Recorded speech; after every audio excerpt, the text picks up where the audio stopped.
Hi, how is everybody doing? It is Paul from Magpie 24/7 with another view from the van.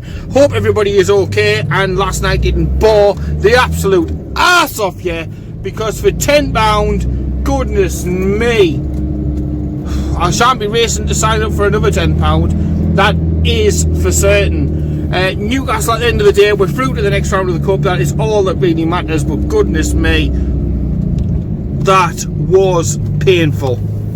That was painful. 33% possession at home against a mid-table championship side who rested Armstrong. He was on the bench to at least start the game yesterday. It was pretty bad. I know Bruce has come out and said, you know, the players who played needed minutes and stuff like that, so it's a good way, I suppose, to get minutes back and fitness back. But yeah, a much changed Newcastle United side. Kieran Clark making a bit of a surprising comeback. Hasn't played at all much this year. Obviously had that injury, had to really fight back. Came back in and looked just like he was before, to be fair to him. You know, steady away, 7 or 8 out of 10 all the time. That's what you get with Kieran Clark, and he was a bit of a calming influence, and he needed to be, because it was already game 2 a makeshift defence. Jamal Lascelles left on the bench, rested. Fernandez given the night off, and yes, a back four of Joelinton, Clark, Kraft and Manquillo. Now, I was quite confident before the game yesterday, but I messaged Carl to say, as soon as I saw that team sheet, you know, straight away I'm like, I am shitting myself a bit that we're going to concede. And it is a credit more to the goalkeeper, to be honest, and Kieran Clark, that we did still manage to keep a clean sheet. Gillespie came in for his debut. What a moment! Let go by the club, told him, you know, to piss off back as a 16-year-old. You're not good enough. You won't make the grade. To come back and make his debut in the League Cup, get a clean sheet as well. That's as good as it gets for a goalkeeper. I thought he looked really good, especially a couple of saves down at the Leazers.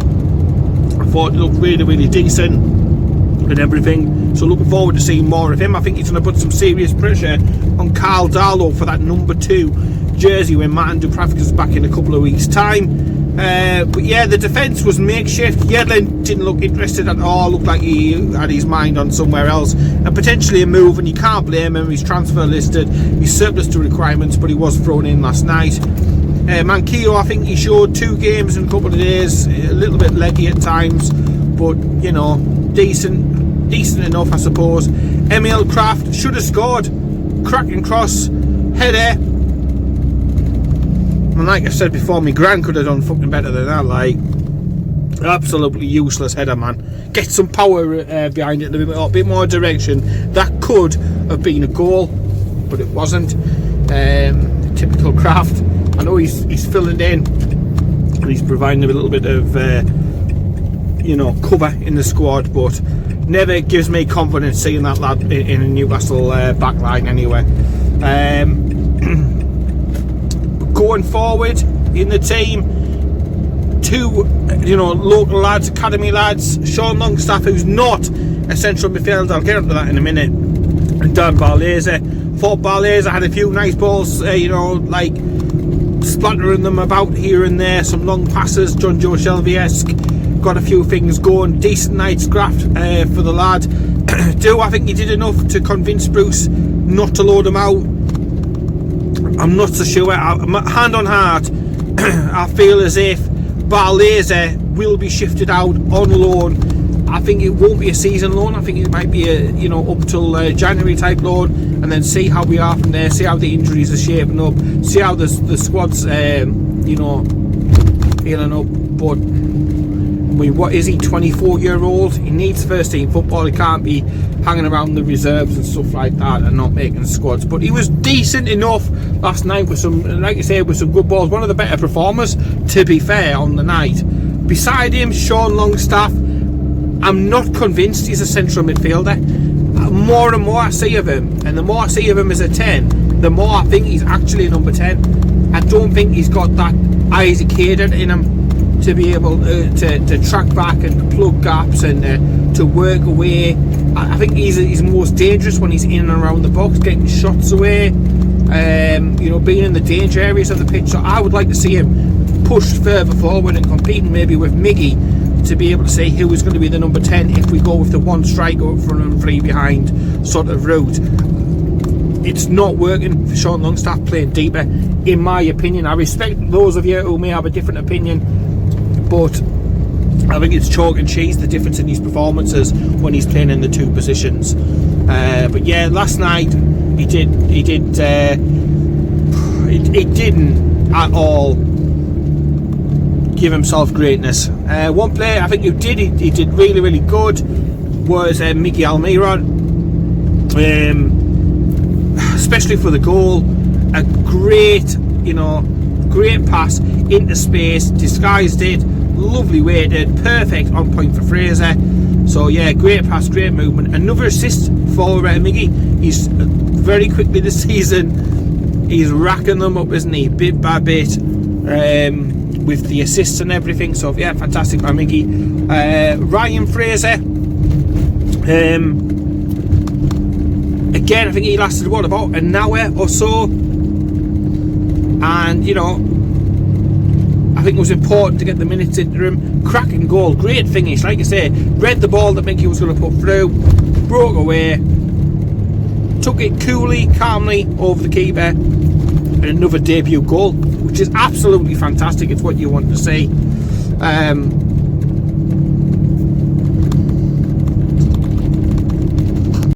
And then we move on to Matt Ritchie, who again obviously missed out, had a knock, had an injury, wasn't in the squad for the game to open our season down at the Taxpayer Stadium, but was in for this game. Not the best performance from Matt Ritchie, but again it's an avenue, it's an opportunity to get fitness in. But the good news is, you know, he's staying, he's going to get more fitter, better, a few more matches, and he'll be back up to the full Matt Ritchie that we all know, love, and think he's a mad bastard. Yeah, I think they're digging up every road today. Goodness me. Yes, the North East is getting absolutely battered by digging up roads. Yeah, and that takes me on to Joelinton. Goodness me. Goodness me. Where to start with this lad? Right. I've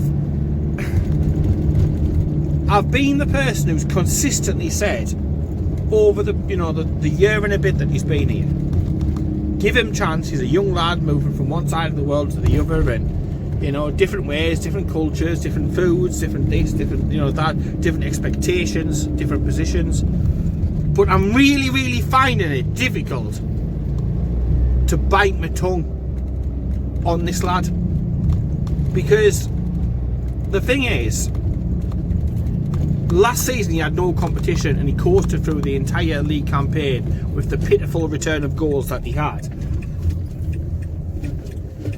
This season we've signed Callum Wilson, so there's major competition there. He's coming in, he could have been and should have been given the number 9 shirt, but that, you know, parked to the side. Last night Joelinton came in there and he looked like he had a grass or a pitch magnet in his arse, because the amount of fucking times that he spent on his arse on the pitch was unbelievable. Now, you know, he scored one, he was offside, it was chalked off. Tidy enough finish, I suppose, but again, comes down to football intelligence about the positions that you're taking up, like. But yeah, I've repeatedly stuck up for this lad and said, you know, we need to give him more time. We can't afford another situation like a Tovan, for example. But I'm sorry, but at the end of the day, like I said, my patience is absolutely evaporated, because last night was a perfect opportunity to go and show what you're about against championship opposition. There's no fans in, no crowd, no pressure from that side of it. You've got a manager who's been 100% supportive and committed to you. Go and show. Now you've got competition, that you want the jersey, that you deserve the number 9, that you can carry the weight of expectation that that jersey brings. And last night was as cowardly of a display as I've seen in a long time. It looked as if he was the love child of Stefan Givash and Emmanuel Riviere. He was that fucking bad. Awful, awful, awful. And the thing is, I can accept bad games and this, that and the other. But what I don't ever want to accept and won't accept is somebody being a bit of a lazy bastard. And I'm sorry, but last night he was a right lazy bastard. Like I said, it seemed like he had a magnet in his shorts which was attracted to grass, because the amount of times that he was parked on the pitch looking uninterested, and it really, really, like I say, it grinds my fucking gears and gets on my tit end so much when I see people not putting the required amount of graft in. You know, I can critique Sean Longstaff, right? Positionally, I don't think he's playing in the right position for him to get the best out of him, right? You can argue the same for Joelinton, but goodness me, put a shift in. Don't let players just casually jog past you. And I've criticised Christian Atsu. Now, I'm not criticising the man. The man is really, really good. He does loads of charity work. You know, he's engaged in the community. Fantastic. But on the pitch, I think Christian Atsu is lazy. I don't think he puts in the required work, the required graft that I expect of all Newcastle United players. And he looks like he's just taking the dog for a walk around the park as a Premier League game is going on around him. He's a passenger. He isn't somebody who you can throw your hat on and say, you know what, I can get behind him, yeah, no problem. Because most of the time, he's putting in the effort. He's trying his very, very best. You know? And Joelinton is falling into that category of basically a lazy bastard. Now, any time a player comes on wearing that black and white shirt, I'm fully supportive. I sent a tweet out last night when Atsu came on, and somebody said, oh, I take it it's Paul. And it was. But as soon as he comes on, I go, come on, go. You know, you're egging him on, you're supporting him. It's not the time or the place once they're on the pitch to be criticising them. But I'm sorry, now that they're off the pitch today, Steve Bruce needs to be getting in and just shaking him. He looks so lethargic and just, he might as well be wearing a t-shirt that says, I can't be arsed, or I really want to go home, or please transfer me, or can I have a loan please? Because that is what his performances are telling everyone. It is utterly pathetic and shambolic watching this lad play football. He's got that 9 on the back. It's farcical. He is, I'm not even going to say potentially, I mean, he's the worst number 9 that we have ever had. Now, if you're going to wear that number 9 shirt, you are going to be judged as a striker. That is an iconic shirt. And I was laughing, I think Malcolm McDonald's our highest ever League Cup scorer with 12. Don't 100% quote me, but I'm sure that's the stat that's going about. There's no chance of Joelinton catching him. None at all. The man may be physically built and this, that and the other, he may be a great athlete, but he's not got the football intelligence at all. We have signed, in this current generation of players from Brazil, the only Brazilian probably person in Brazil that can't play fucking football. It is a football mad, a football obsessed country, and we sign the only person in there that can't play fucking football. And I find that unbelievable. You know, we've done it before. Somebody put up on the page earlier on, we've done it before. Yeah, we have. But how do we manage to find the only Brazilians who can't play football? You know? You've got £40 million in your back pocket. And this is a bit of a dig at Steve Nixon and his recruitment team. You've got £40 million. Your manager at the time, Rafa Benitez, has already said he's not worth it, Flower. He's not worth it. You ignore Rafa Benitez, who's won the Champions League, right? You ignore that and you go, no, I think we're going to make a profit on this one. Are you having a fucking laugh? Are you off your tits? Make a profit of that! Get fucked! Not a chance. Not a chance. There's not a footballer in there, man. Oh, God. You wouldn't even wish him on Sunderland, would you? Even they turn the fucking noses up at them. You know, and if we go to sell him now, he'll be worth between maybe 5 and 10 million maximum. You might loan him out and hope that he comes good and somebody pays a little bit more. But we paid 40 million quid for this donut, who has to be potentially the biggest Premier League flop of all fucking time. And I am so annoyed at Newcastle for a club who's been as tight as a duck's arse for so long under Ashley to blow £40 million. It's like my Ashley said, oh, sign somebody who's shit for 40 million, and then they'll stop asking to spend money, because every time I spend money it goes shit, and every time we do a cheapy deal we get the odd gem, like a Dubravka, like a Fabian Schär. You know, we do seem to operate, and like, yeah, for every Dubravka you're going to sign a Matt Sells, but you know, you do get the odd gems. And if you think about £40 million, if you were to spend all of that £40 million on Martin Dubravka type signings, and you get a couple of decent signings out of it, it's better than wasting 40 million on a Joelinton. Do you know what I mean? What the fuck is a Joelinton, man? Give over. Oh God, we've been absolutely landed with this one.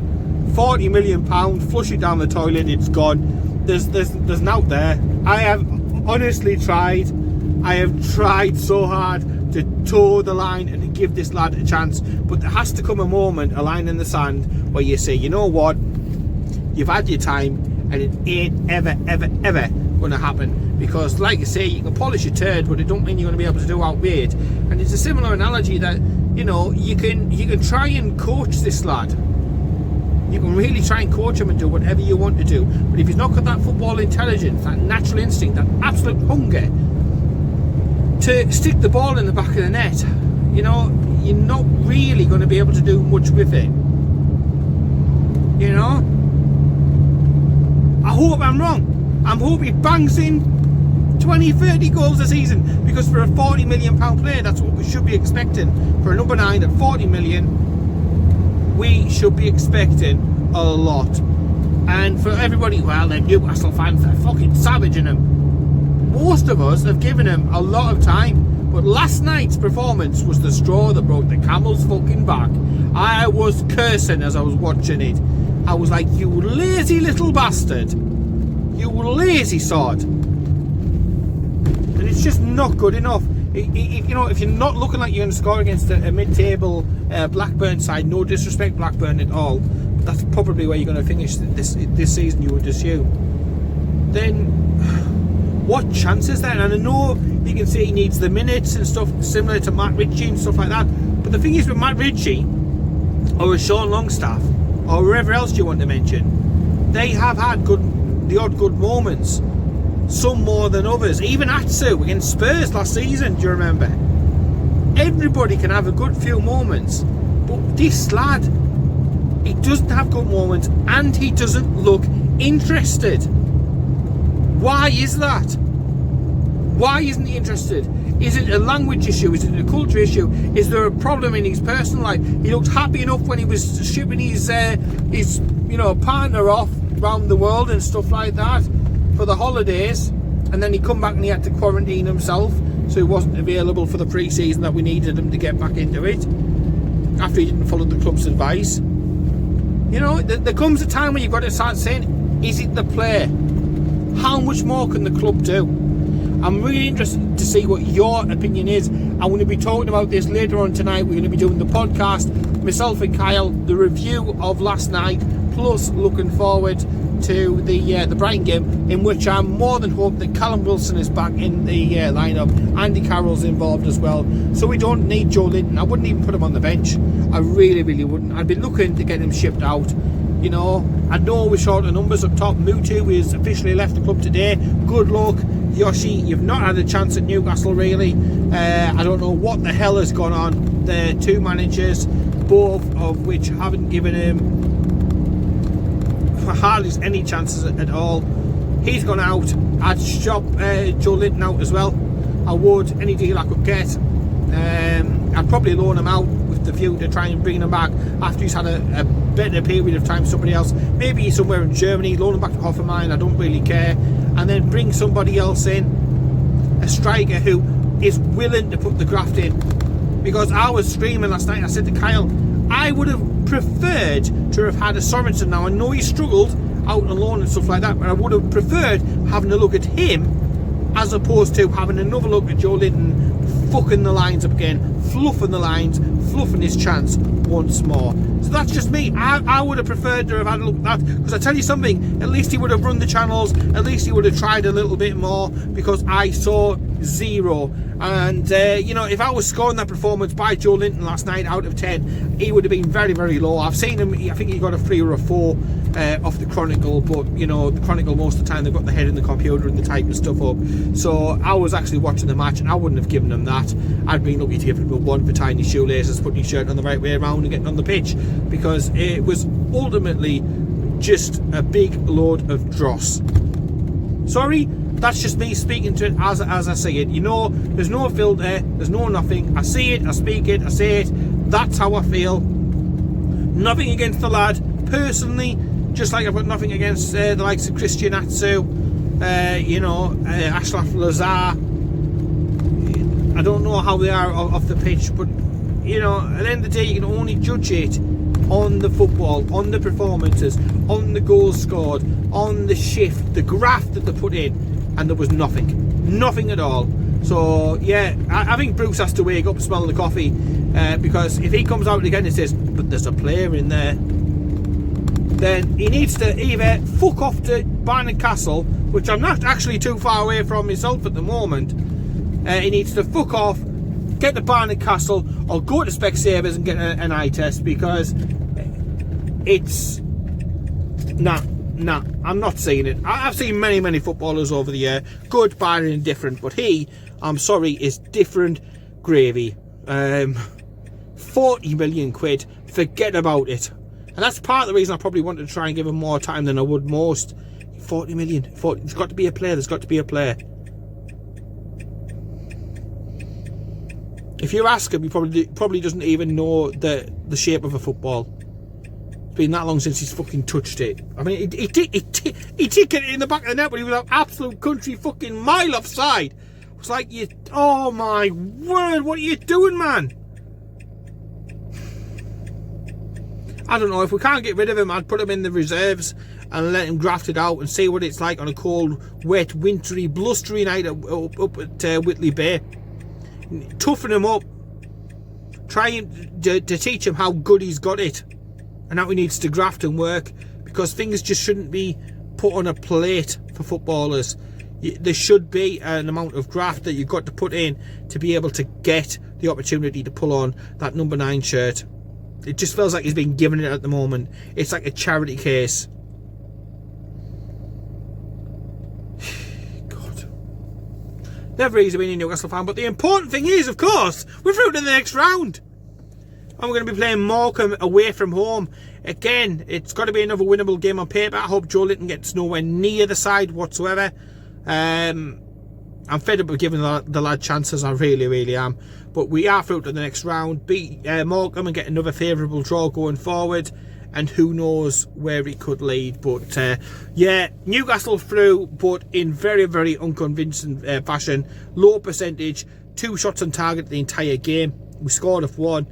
Outgunned, outfought, outmanoeuvred really in every other department by Blackburn, but hopefully Bruce has got a little bit of the magic touch, and that is what you need sometimes to go on cup runs, dare I say, and whisper, you know, for good productive seasons. It's 2 wins from 2 clean sheets. We're scoring goals, but last night, you know, sometimes you've got to say the best team on the night didn't go through. Blackburn were better than us on the park, and that's bad to say, but obviously the main point, I suppose, of last night, Bruce will argue too, is I've rested these players, and apart from a huge scare, give me a heart attack at the end with ASM, we've got no injuries from it that I'm aware of, and we've rested the entire first starting 11 from the, well, not all their starting 11, but the majority of the players who were involved against West Ham have been rested and should be fresh, ready for Brighton to make the long journey up to St James's Park in the Premier League at the weekend. So there are positives, there are good things, but Joelinton needs to be brought into the debate. He needs the spotlight on him. He needs to be looked at because he's not a £40 million player. I wouldn't pay 400 quid for him. I really wouldn't. He's not a 400 quid player. Anyway, like I said, podcast's getting recorded tonight, so that'll come out as soon as afterwards. We've still got the worst Premier League select 11. I might make a change up front. You never know. I might get out to the car and see if we can make a change to the team in the up front department. We have had a plethora of absolutely awful strikers, but none costing £40 million, may I add. We've also got, as well, which I'm really looking forward to, the Supermac episode to come as well. Talks so much sense to Supermac. And still, our leading scorer in the League Cup. When will that record ever be broken? 12 goals. 12 goals. Goodness me. God. The joys! Newcastle are through to the next round. That's all that matters. Bring on Morecambe. Bring me sunshine. Take care. Keep it tuned. And as ever, I will speak to you later.